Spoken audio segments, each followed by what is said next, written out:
Karen Carpenter.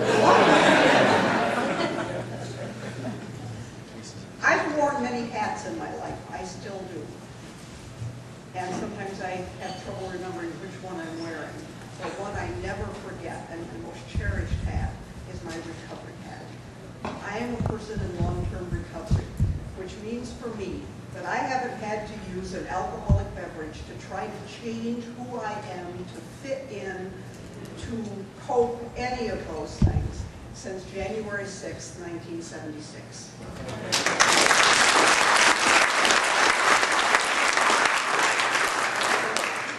It's been a wonderful process. Because of my recovery, I have attained a quality of life I never dreamed possible.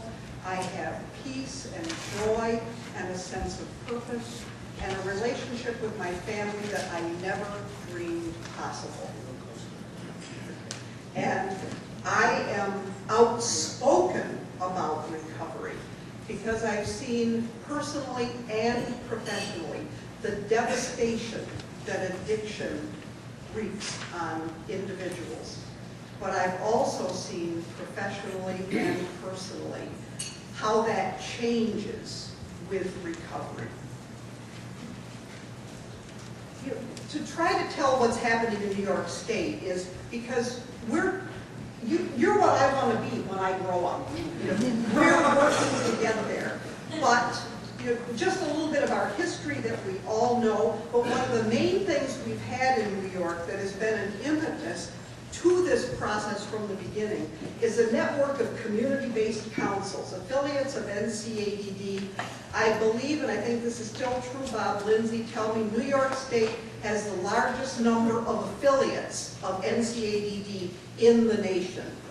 And those organizations were the early advocates, as Beverly said, providing information and referral and varying advocacy efforts over the years. We've also had treatment-based alumni associations. So, there's been this sort of sprinkling of recovery efforts for a lot of years. But if we come up more to the present time, starting in about 2000, we saw the rise of some recovery community organizations, and I'm highlighting three. The Long Island Recovery Advocates and the Friends and Voices of Recovery Westchester are more urban organizations.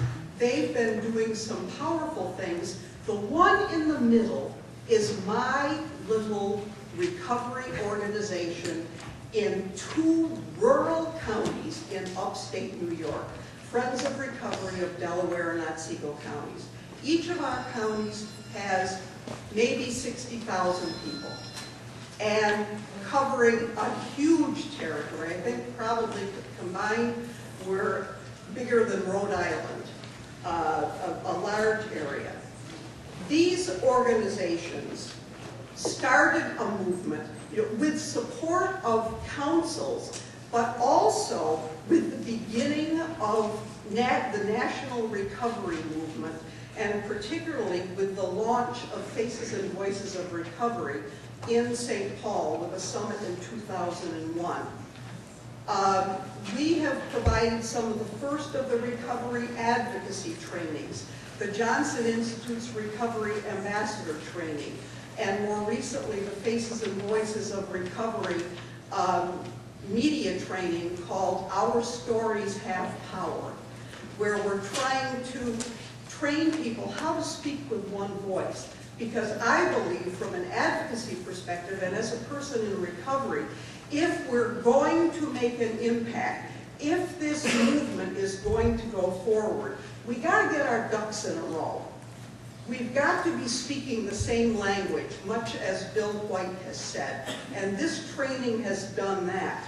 Jumping ahead a little bit, just last year, the Council on Addictions of New York State, which is the state affiliate of NCADD, working with Faces and Voices of Recovery, offered that training.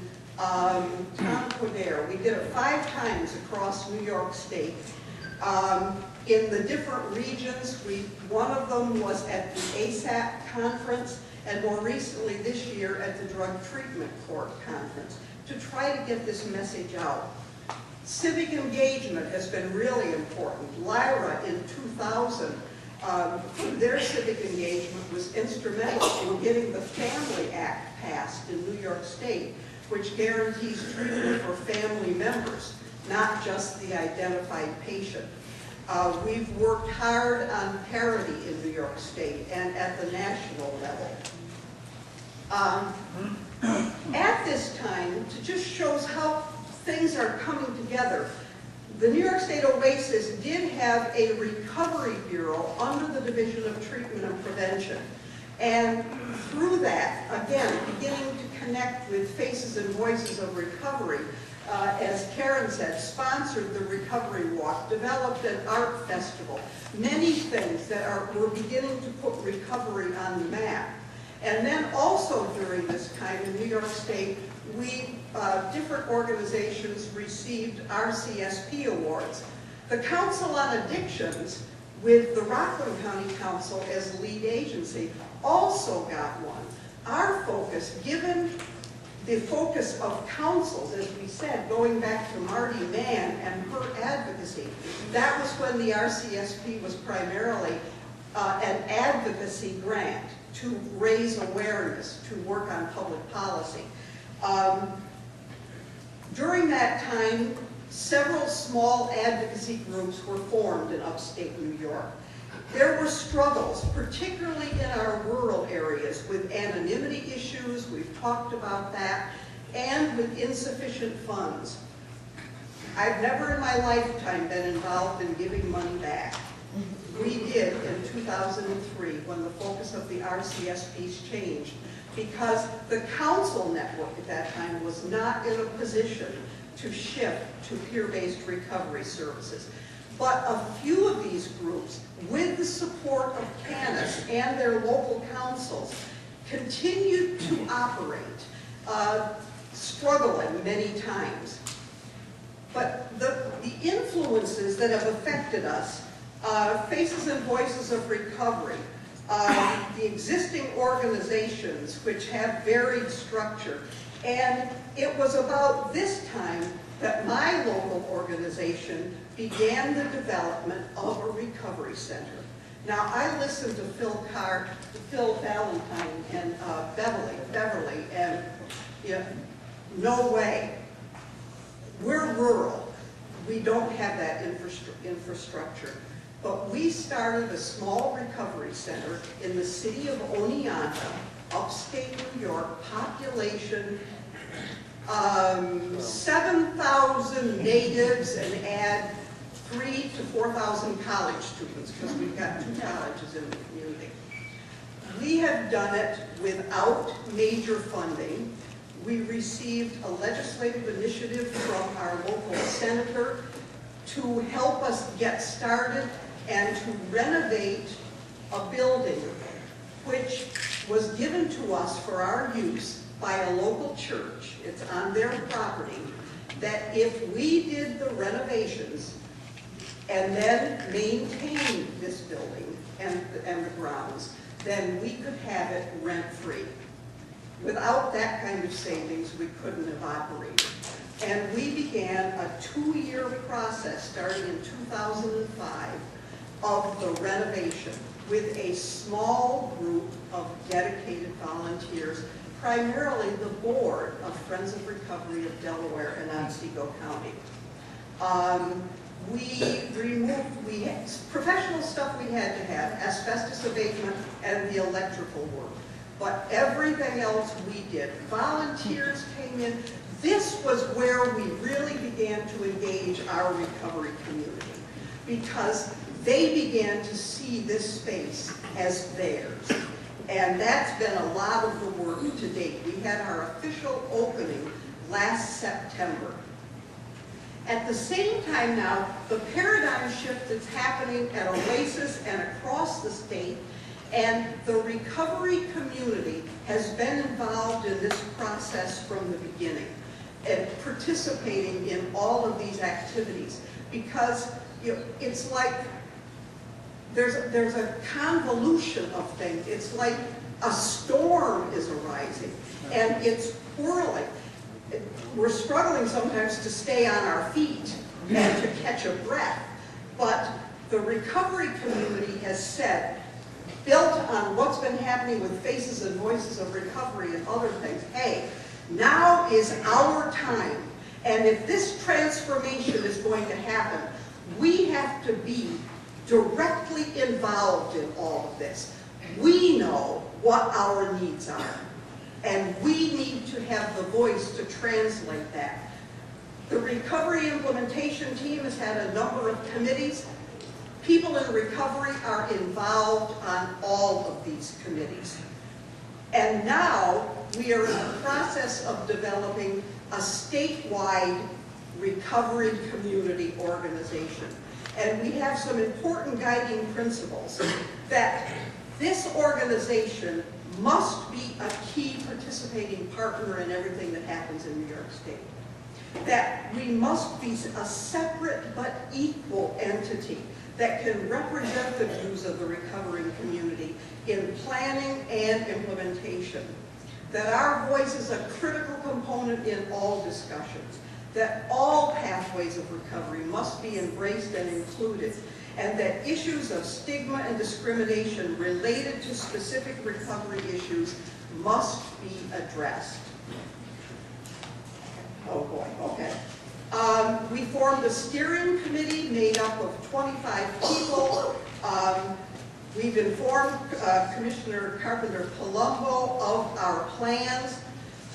We had that organization of the first meeting on April 4th, and this is what we have developed to date. Friends of Recovery New York is comprised of New York State residents who are in long-term recovery from addiction, their families, friends, and allies. We represent all sectors of the community, all regions of the state, and the numerous and diverse paths of recovery. We actively organize and mobilize the recovery community so as to speak effectively as one voice. We have devised our mission statement, that we actively seek to advance public policies and practices that promote and support recovery, that we are the power and proof of recovery. And we envision a world in which recovery from addiction is both commonplace and celebrated reality. Our next steps, we formed committees to look at our organizational structure, education, and advocacy. When I first put this PowerPoint together last weekend, I said the first step was incorporation. As of Monday this week, we were incorporated. We've been meeting by conference call. We're planning a follow-up, and our goal is to launch this organization at that recovery conference. We've supported the OASIS development. We're setting up committees. So here we are, the largest addiction services delivery system in the U.S. embrace the recovery-oriented systems of care. The recovery community is organized. We're beginning to link things. We're coming together to support long-term recovery from addictions. We've all come from the same place. There's been divisiveness over years. There have been turf issues. There's been who's in charge. All of those things that happen. We're getting past that. And the American poet, Edwin Markham, I think expresses it best when he wrote, "You drew a circle that left me out. Heretic, rebel, a thing to flout. But love and I had the wit to win. We drew a circle that took you in." Thank you.